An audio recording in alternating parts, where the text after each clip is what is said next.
कन्नौज में नाबालिग से दुष्कर्म के मामले में फंसे समाजवादी पार्टी के पूर्व नेता नवाब सिंह यादव की मुश्किलें बढ़ती नजर आ रही हैं। जहां एक ओर पुलिस ने रेप की पुष्टि होते ही केस में धाराएं बढ़ा दी, तो वहीं दूसरी ओर प्रशासन उसकी संपत्ति का ब्यौरा भी जुटा रहा है।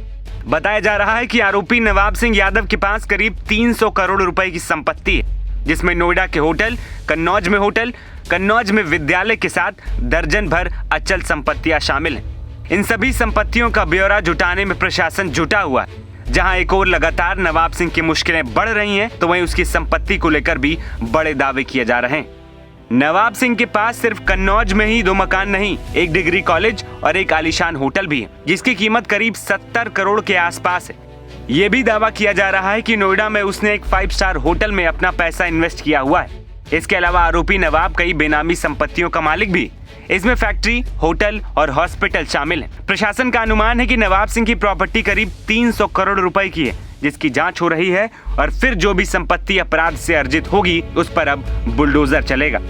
इसके अलावा नाबालिग बच्ची को नवाब सिंह के पास ले जाने वाले लड़की की बुआ भी इस मामले में फंसती नजर आ रही। जानकारी के मुताबिक मेडिकल जांच में नाबालिग पीड़िता से रेप की पुष्टि हो गई है। वहीं पीड़िता ने मजिस्ट्रेट के सामने अपने साथ दुष्कर्म होने की बात भी कही। इस मामले में पीड़िता की बुआ पर पॉस्को एक्ट में मुकदमा भी दर्ज कर लिया गया। पीड़िता की बुआ ही उसे नवाब सिंह के पास ले गई थी। जैसे ही ये खबर आई कि पुलिस अब उसके खिलाफ भी केस दर्ज करेगी, तो वो गायब हो गई। अब नाबालिग पीड़िता की बुआ अंडरग्राउंड है और पुलिस उसकी तलाश कर रही है। वहीं वारदात के बाद बुआ का एक बयान भी सामने आया था, जिसमें वो अपने ही बयान में फंसती नजर आई थी। कभी नवाब को फंसाने का आरोप लगाती, तो कभी इस बात की पुष्टि करती कि वो बाथरूम में जब गई थी और वापस आई तो लड़की का टॉप निकला हुआ था। अगर ऐसा था तो नवाब आरोपी है, उसके खिलाफ साजिश कैसे हो सकती है? कुछ बड़े बड़े नेता जो समाजवादी पार्टी के जो बने हुए बैठे हैं, ठीक है, उनकी बदौलत मान लीजिए जो नवाब सिंह आज इस मोड़ पर पहुंचे हैं। बाकी और भी किसी लोगों के नाम की आवश्यकता आपको पड़ेगी, तो मैं समय आने पे बहुत जल्दी आप लोगों को बताऊंगी कि किन किन लोगों ने ये कार्य करवाया। उसने फोन करके जो आरोप लगाया, पुलिस को बोला कि उसने ये बोला कि मेरे साथ में छेड़छाड़ हुई है और मेरा टॉप निकाल दिया था, जबरदस्ती मेरा टॉप निकाल दिया था। मैं बाथरूम में हाथ पैर धोने के लिए गई थी, उसी समय की ये घटना है। बोली मेरा टॉप निकाल दिया है, और तो मैंने बोला कि टॉप निकाल दिया तो कोई बात नहीं, रो मत, अब मम्मी से बात कर लो। तब मैंने उसको फोन दिया था। मुझे नहीं पता कि उसने 100 नंबर पे फोन कैसे किया। नवाब सिंह को फंसाया गया है। बिल्कुल, किसी की तो साजिश है, किसी की नहीं, 3-4 लोगों की साजिश है। कुछ पॉलिटिकल जुड़ भी है जी, राजनीतिक।